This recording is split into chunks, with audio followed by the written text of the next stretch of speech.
Welcome to Construction Champions Podcast, where we are burning the house down and rebuilding it twice a week. I'm your host, Ron Nussbaum, and I am here to help you become the champion that you're meant to be. Along with our amazing guests along the way, we will provide you with the resources, the latest and greatest. You will sit down with disruptors in the construction industry. And my goal from day one has always been to change the mindset around the construction industry. No more where we let the 3% of bad apes dictate the entire reputation of our. Welcome back, Construction Champions. I'm your facilitator, Ron Nussbaum. I am the CEO, founder, whatever the titles are these days, of BuilderComs. As you guys know, I don't like titles. That's why I'm a facilitator now. I'm not a host. Let's just actually talk about what we do instead of giving ourselves a fancy title to do it. And I'm the one that gets to bring the industry together. We bring on experts. We bring on leaders. We bring on influencers. We bring on people that have an opinion on what the construction industry can be and how do we get there. And we have these conversations. And today, it's no different. I have an amazing guest here. We're going to have an amazing conversation. Chris, it is fantastic to have you here today. It's great to be here, Ron. Thank you so much. Awesome, man. Well, before we dive into it, why don't you introduce yourself to all the construction champions out there? For sure. Yeah. So my name is Chris Buttenham. I'm, to throw out a fancy title, one of the co-founders of a company called Reins. Best way to describe me is I'm an entrepreneur. This is my second, I guess, real company, you would say. Though I feel like I've been selling something since diapers. And I'm also a recent author, which is weird. I could barely read growing up. So the fact that I wrote a book is something that's shocking my parents, I think. The book is called Alternative Equity. It's an owner's guide to modern incentives and phantom equity. Well, being somebody that also has a book that would practically burn all my lit books through high school and hated reading, I can completely relate with that sentiment of full circle moment. My teachers would never believe it. Exactly. Awesome, man. Well, I'm excited for today's conversation and where it goes. But before we get into it, I'm going to ask you the $1 million question. And that is, what makes a construction champion? I think it's such a cool question. When you first brought that question up to me, really made me think. And I think I got a decent answer. The decent answer is construction champion is a really awesome independent business owner in the United States. I think small business owners, just owners of independent businesses in this country are the backbone of our economy, and especially in the blue collar industries.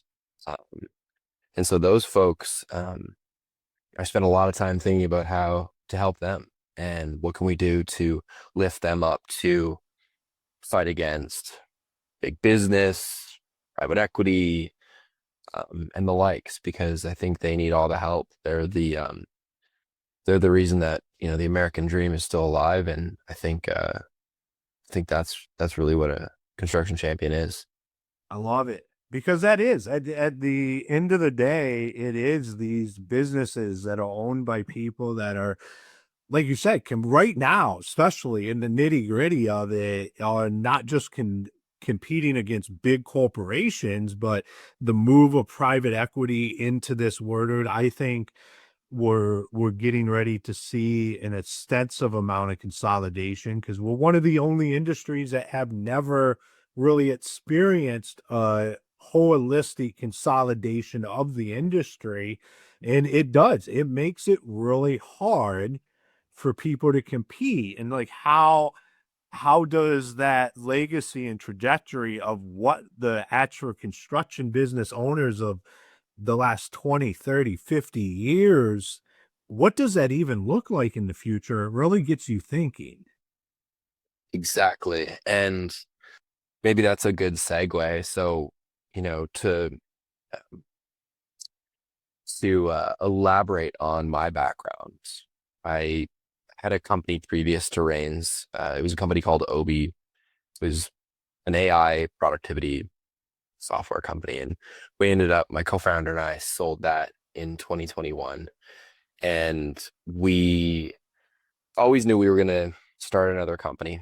Um, we're gluttons for punishment. Entrepreneurship is the only speed we know, unfortunately.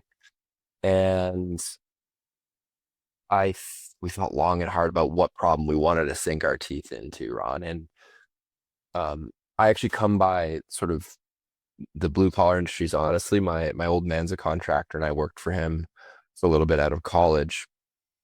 And so we kind of got really passionate about this idea that baby boomers, who are a lot of these construction champions, a lot of these independent business owners in this country, they're looking to retire. They're on their succession path.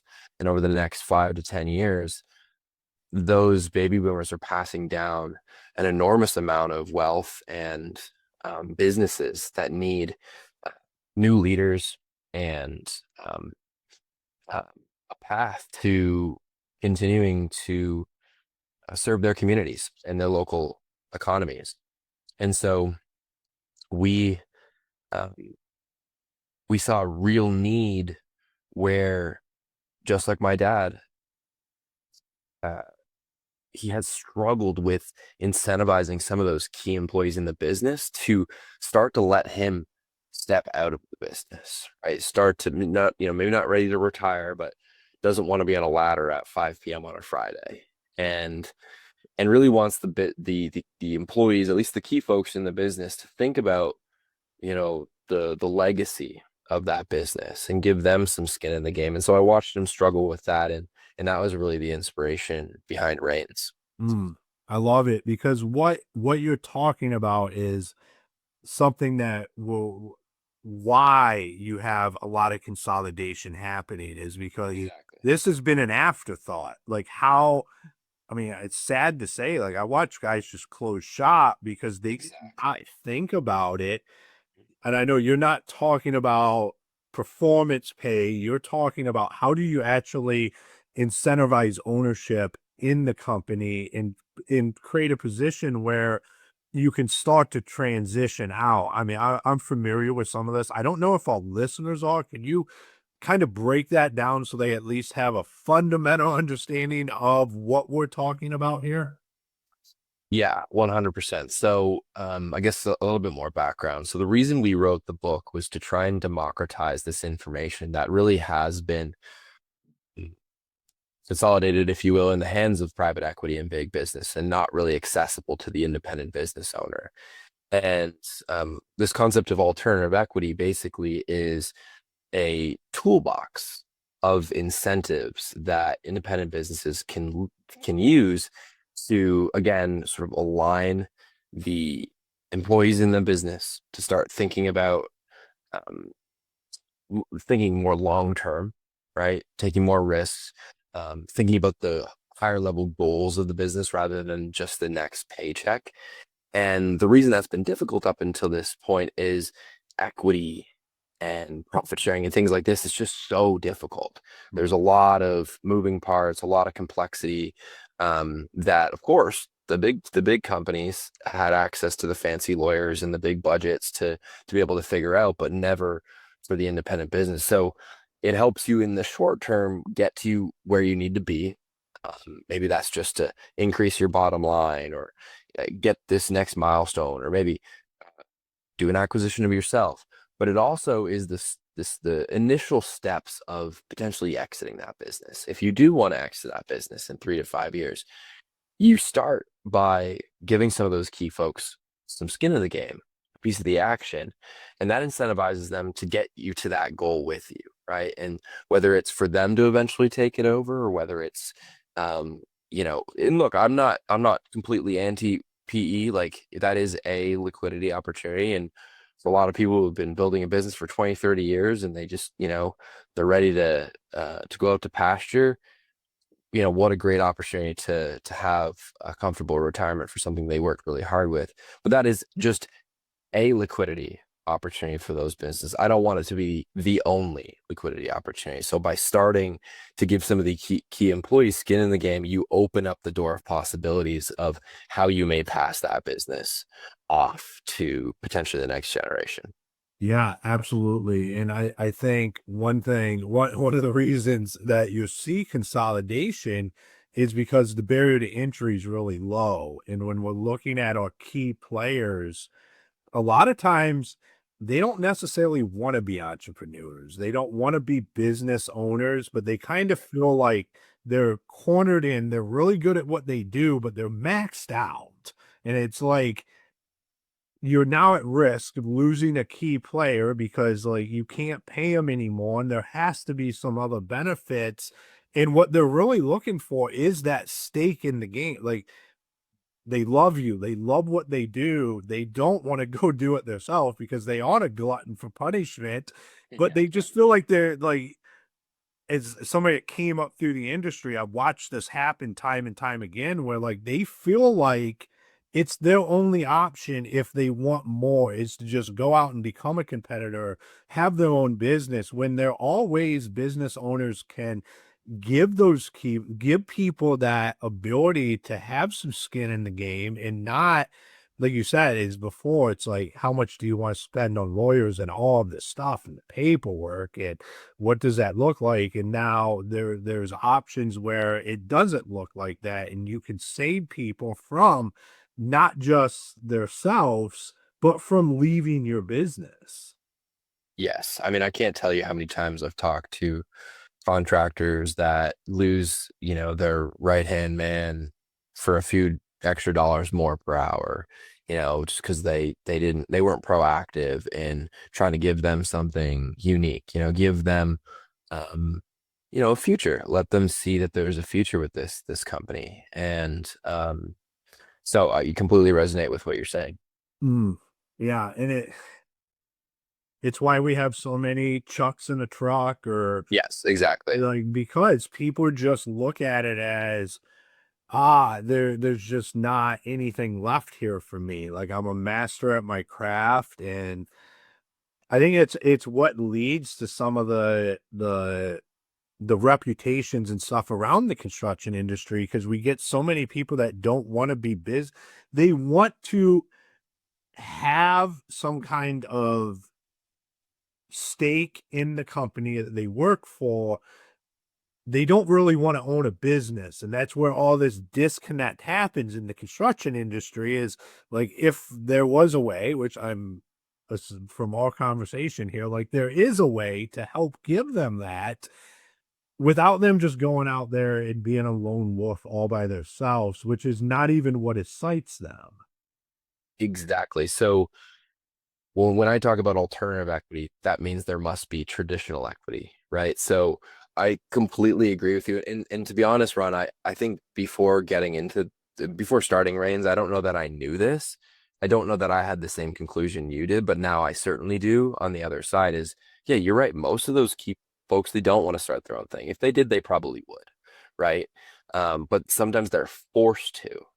And for some of the reasons why um, that is because so if you take a look at traditional equity, how you may think about as a owner of an independent construction company, think about giving those folks a stake in the game. It's like they're owning their own business because when you give them equity, they take on liability.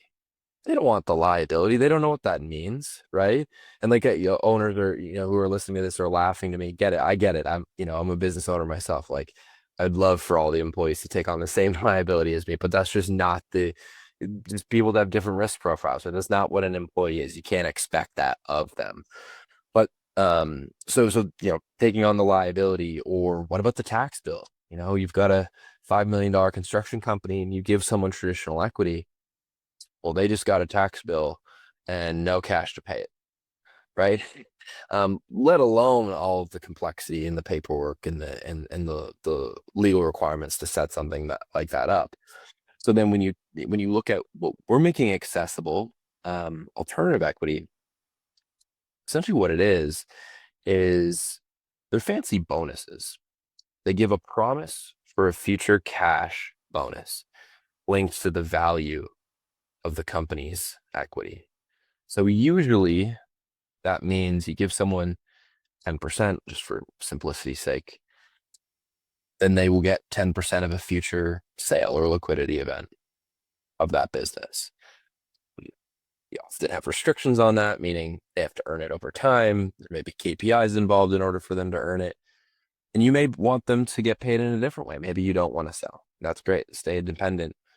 You can have them cash that out at a different event, a different triggering event in the company.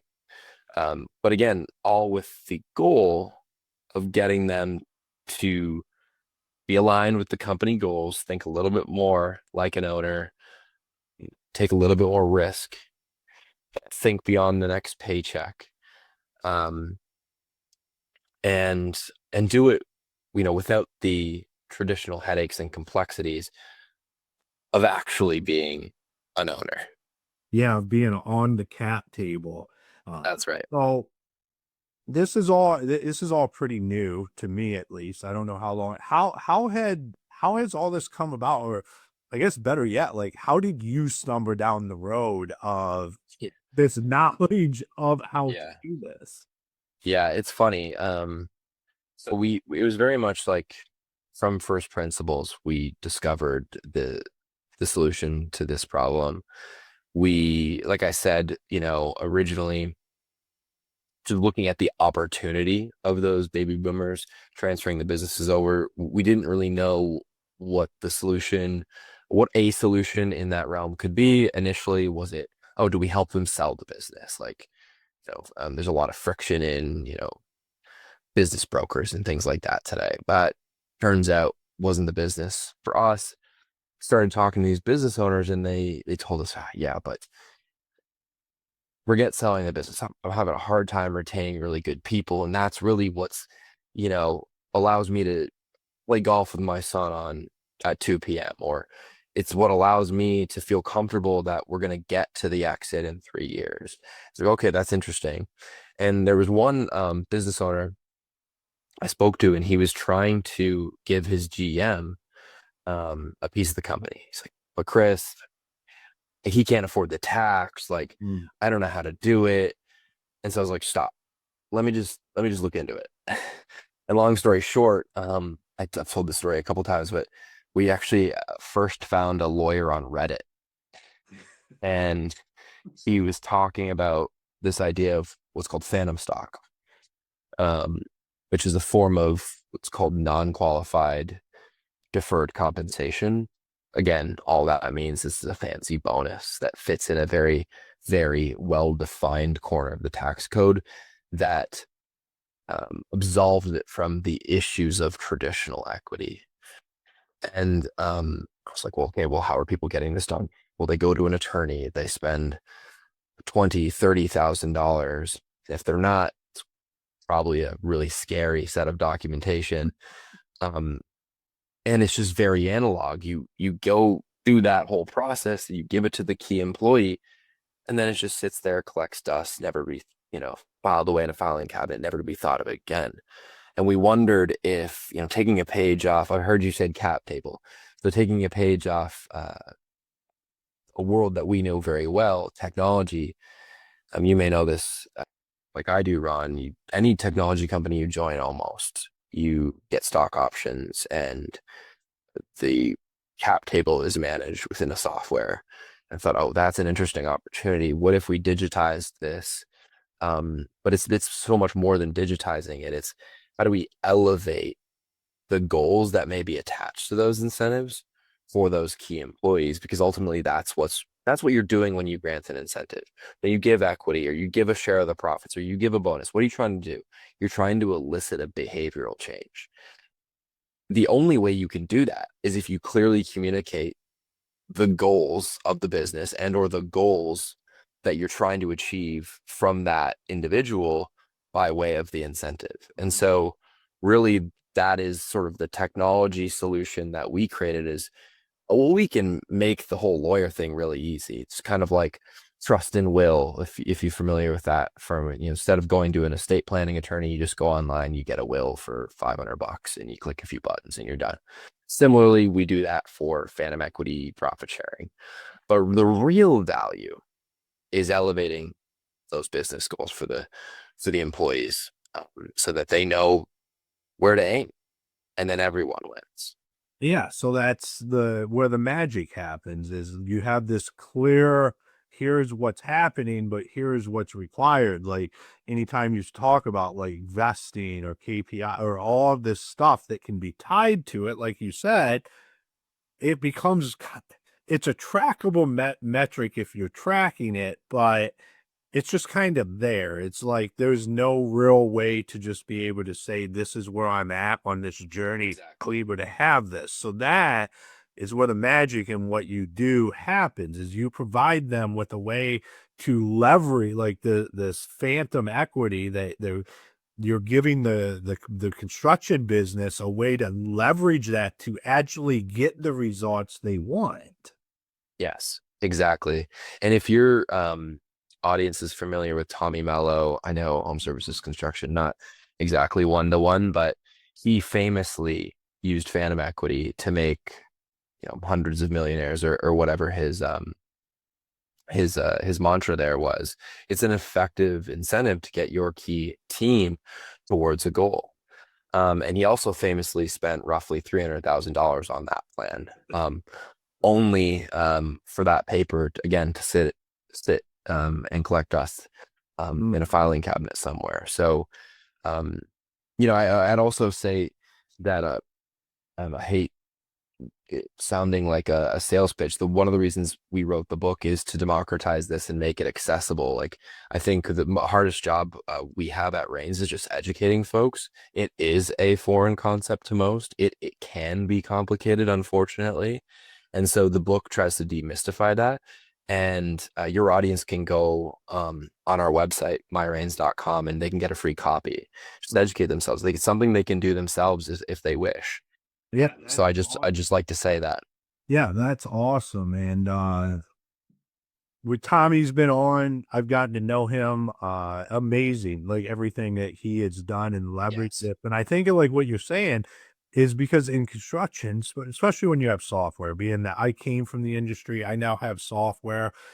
Yeah. And what we spend the majority of our time doing is educating the industry because there's this tendency is, oh, well, I could see the benefit, but that looks super confusing, even if Yeah. it's not, to just move on. And when you're literally at a path that could change your life and the trajectory of your business, is not the time to just move on. Like it's like educate yourself a little bit on it. So I love that you have went down that road to do that. Yeah. I mean, look, I think that's it's such a good point. And I think, how many times do I have a conversation where, people call me and they say, my GM, or, this one key employee that I can't live without has got one foot out the door, or they're already left. Help me. Well, it's too late. You had to be proactive. It's one of those things. It's unfortunate for my business. It's not like these folks have to be proactive. Think about the 2, 3 people that you can't live without. Everyone's got them. Everyone's got them. You probably already have a handshake agreement with them, or some back of the napkin. Yes, I'll give you X when we sell, or yes, I wanted to do this equity thing, or yes, I want to set up a profit sharing thing. I just don't know how to. Well, we made it easy. Just be proactive about those first 2 or 3 people, and then it gets so much easier from there. Yeah, it's just like anything where, especially in this word, I mean, I hate to pick on the construction industry, but I mean, I eat, sleep, and breathe this industry, and we are not the most proactive. And it's just like Yeah. when you bring marketing people on and we have conversations, and it's like, oh, I need leads next week. Well, that's not how this works. Like Yeah. you have to start setting this stuff up and be prepared for when that time comes. And being somebody that sat at the table with the napkin dealers and Yeah. I walked with a Yeah. napkin deal sitting on the table of this is what's going to happen in this situation because it's not tangible for me. Not real. It's not Yeah, real. it's just a conversation that we've had. We might have shook hands, but do I trust that this is going to be the outcome? It's just something you can't. A players are not sticking around for napkin deals. Maybe Exactly. temporarily, you might be able to keep them on the line for a minute, but long term, that's not going to keep them in your company. You nailed it. That's exactly right. It needs to be legitimized, and you can do it. It's accessible. It's not as difficult as it once was. I love it, man. You're doing great things. I think this is you need to be out here talking about this because, like you said, it is something that people need to be educated on because they just think, we're I bet you a lot of people think I'm not big enough for that when that is not remotely the truth. Correct. I couldn't agree with you more. I couldn't agree with you more. You always have those two, three people that you just can't live without, and it's not uh cost prohibitive or inaccessible anymore. I could see that being an issue, and then how do you cross that chasm? I can see that issue in the past, but it's not the case anymore. It's not the case anymore. Awesome, man. Well, I know you shared your website a little bit earlier, but I want to get any information on where all listeners can connect with you, pick up that book, Yeah. learn more about what you're doing. Where is the best places for them to do that? Yeah. You could follow me on LinkedIn. I'm not a big social media guy. That's about the only platform that I personally have. But we've got a ton of great resources on our website, myreins.com. That's Reins. Um, there's the book there. You'll see there's a bunch of free webinars on like, what the hell is this? What is phantom stock? What is profit sharing, right?